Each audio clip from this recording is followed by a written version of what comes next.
Реализираме работилница на тема безбедно во сообраќајот со велосипед или со тротинет. С оглед на тоа што скоро секое дете вози велосипед или тротинет, потребата од ваква работилница и повеќе од оправдана. Заинтересираноста за работилницата навистина беше голема, се пријавија 35 дечиња. Интересно ќе биде, едукативно и забавно. Сакам само да ја искористам оваа прилика и да споменам дека оваа е и последна летна работилница што ја организира јавната локална библиотека Илинден. Во рамки на летната кампања на Општинскиот совет за безбедност на сообраќајот на патиштата Делчево "Патуваме безбедно" е предвидена оваа летна активност за децата, за нивна едукација и безбедно учество во сообраќајот. Во рамки на оваа активност, децата ќе бидат запознаени со основните правила и прописи во сообраќајот и исто така ќе имаат можност да учествуваат во 3 вежби, од кои едната е возење по правец, втората е возење слалом и третата е безбедно застанување. Преку овие активности сакаме да го поттикнеме одговорното учество на децата во сообраќајот и да ги поттикнеме за формирање на позитивни ставови како учесници во сообраќајот.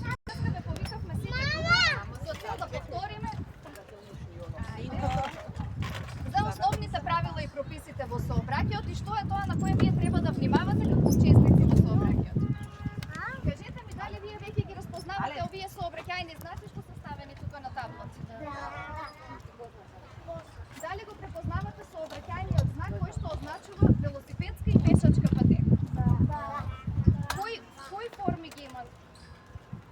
Тоест, која форма ја има тој знак? Кружна. Добро. И што е представено на тој знак со кој што е обележана пешачката и велосипедската патека? Значи треба да има пешак и треба да има велосипед. Значи тоа е знакот со кодот 253. Така ли?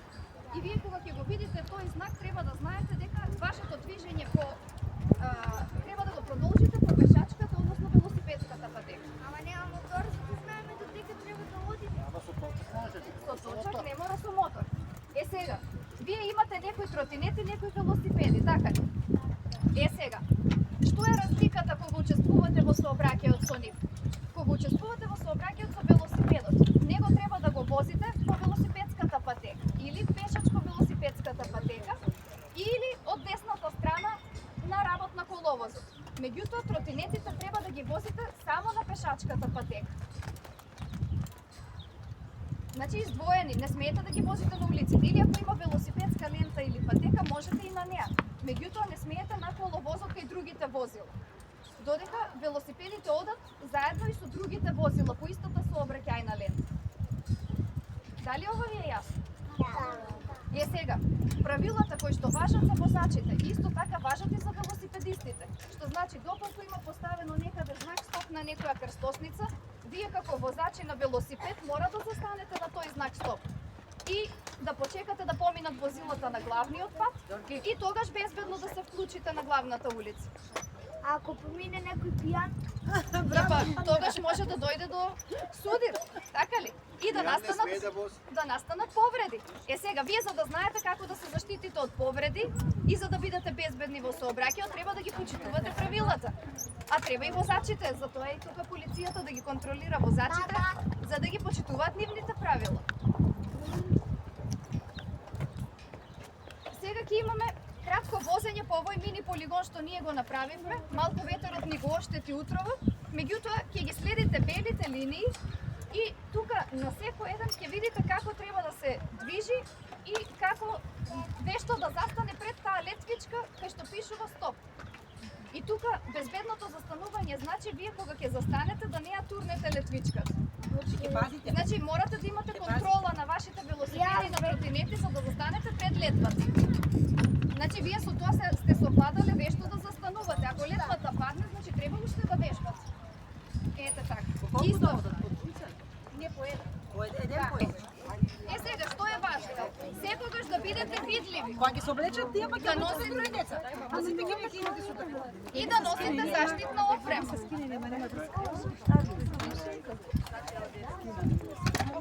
Кои се ми ги дали тие со прегалници? Што ти искиви? Лудија. Ајде ја.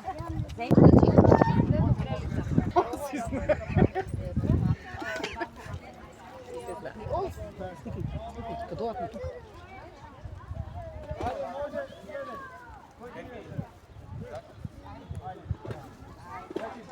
Право, право. Право, закочи. Да не пръкнеш вътрешката. Петка. Застани тука сто. Да продължуваме. И кај таа десна пострелка лева. Знам.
Ајде навака.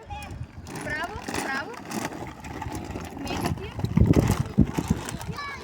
Ајде. Стоп.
Добар ли си? Ајде, оди тука. Оди, ајде.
Полигонот, така ли? Да. Се подсетивме на сообраќајните знаци, така ли? Научивме дека секогаш треба да се движиме по десната страна во правецот на движење, да внимаваме на другите учесници во сообраќајот на пешаците и да знаеме како да се заштитиме кога возиме тротинет и велосипед, да имаме заштитна кацига на главата, така ли? И сега јас и Кабиле ќе ви поделиме едни материјали како биде благодарници, а јас едни флаери со совети кои што дома ќе си ги прочитате и ќе си ги применувате за одговорно учество во сообраќајот. Договорено ли? Има за сите, како сам ги штампала, дека ќе ви ги давам. Ова е последна сесија. Мате. Мате. Ајде, Мате, оди тука.